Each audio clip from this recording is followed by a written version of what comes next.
আনন্দবিড়িতে সবাইকে স্বাগতম। প্রাচীন মায়া সভ্যতার কিছু চমকে দেওয়ার তথ্য নিয়ে আজকের আয়োজন।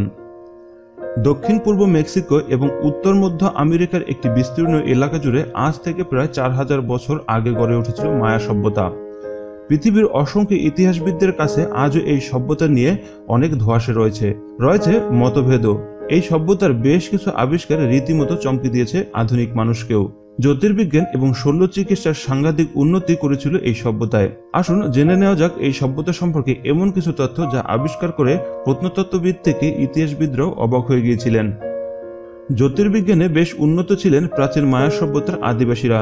প্রত্নতত্ত্ববিদদের মতে পৃথিবীতে আতশ কাচ আবিষ্কার হয় এই সভ্যতাতেই। শুধু তাই নয়, পৃথিবীর প্রথম ক্যালেন্ডারের ধারণা জন্ম হয় এই সভ্যতাতেই। শল্য চিকিৎসায় বেশ উন্নত ছিলেন প্রাচীন মায়া সভ্যতার আদিবাসীরা। ইতিহাসবিদদের মতে নিজের মাথার চুল ব্যবহার করে শরীরের বিভিন্ন ক্ষত স্থান সেলাই করে নিতেন তারা। ভাঙা হাড় জোড়া দেওয়া থেকে শুরু করে পোকা ধরা দাঁতে চুন বা ধাতব ফিলিং করতে পারদর্শী ছিলেন প্রাচীন মায়া সভ্যতার চিকিৎসকরা। এখন যেমন আমাদের সপ্তাহের 7 দিনের 7টি নাম রয়েছে, তেমনি মায়া সভ্যতায় বছরের প্রত্যেকটা দিনেরই আলাদা আলাদা নাম ছিল, অর্থাৎ মোট 365 দিনের 365টি নাম। মায়া সভ্যতায় সদ্যজাত শিশুর নামকরণের ক্ষেত্রে একটি বিশেষ রীতি অনুসরণ করা হতো। বছরে যে দিনে শিশুর জন্ম হচ্ছে সেই দিনটির নাম অনুসারে শিশুর নামকরণ করা হতো।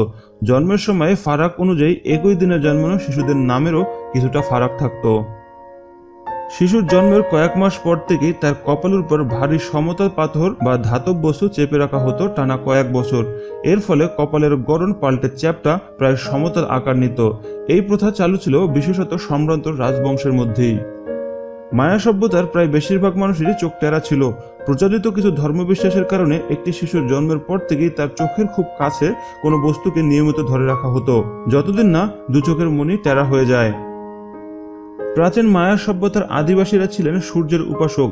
তারা মনে করতেন জন্ম, মৃত্যু, রোগ ব্যাধি, খরা, বন্যা সবকিছুই নিয়ন্ত্রণ করেন সূর্য। উপাস্য দেবতা সূর্যকে সন্তুষ্ট রাখতে নরবলির প্রথা চালু ছিল এই সভ্যতায়। এই নরবলির জন্য যুদ্ধ করে বা রত্ন বিনিময়ের মাধ্যমে মানুষ জোগাড় করতেন রাজ পরিবারের সদস্যরা। পরিবারের সমৃদ্ধির জন্য নিয়মিত বলির আয়োজন করতেন তারা। সুস্বাস্থ্য এবং আত্মিক শুদ্ধির জন্য মায়ানরা বিশেষ উপায়ে স্টিম বাথ নিতেন। সন্তানের জন্ম দেওয়ার পর মহিলাদের এই রৌদ্র স্নান ছিল বাধ্যতামূলক। পাথরের টালি দিয়ে তৈরি ছোট একটি ঘর জল দিয়ে ভিজিয়ে তার ভেতরে স্টিম বাথের ব্যবস্থা করা হতো।